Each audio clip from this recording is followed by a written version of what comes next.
जय माता दी। मेरा नाम रश्मि पांडे है। आज हम संविधान के भाग 2 के बारे में चर्चा करेंगे। पिछली क्लास में भाग 1 के बारे में हम पढ़ चुके थे, जिसमें अनुच्छेद 1 से लेकर 4 तक आता है।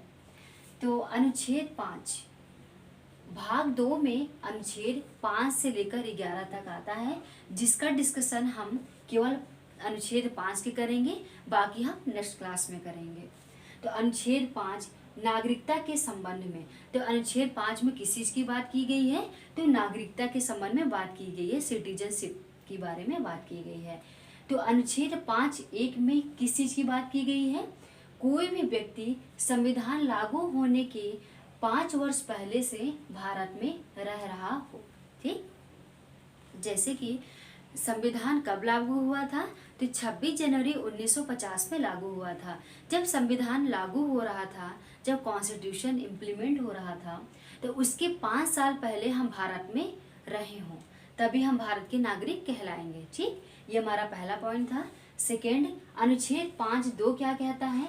उसका जन्म भारत में हुआ हो। तो यहाँ पे या है, या का मतलब ये जो 3 है, 3 में से कोई एक चीज जो हमारे ऊपर फॉलो हो रहा हो, तभी हम भारत के नागरिक कहलाएंगे। ठीक, तो पहला ये हो गया।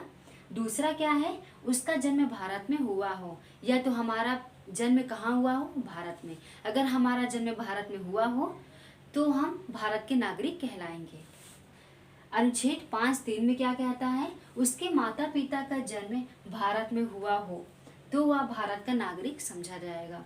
तो तीसरे में बात की गई कि अगर हमारे माता पिता का जन्म भारत में हुआ हो तो हम भारत के नागरिक कहलाएंगे। ठीक है, तो एक बार हम रिकॉल कर लेते हैं। भाग 2 में अनुच्छेद 5 से लेकर 11 तक बात की गई है। तो अनुच्छेद 5 में नागरिकता के संबंध में बात की गई है।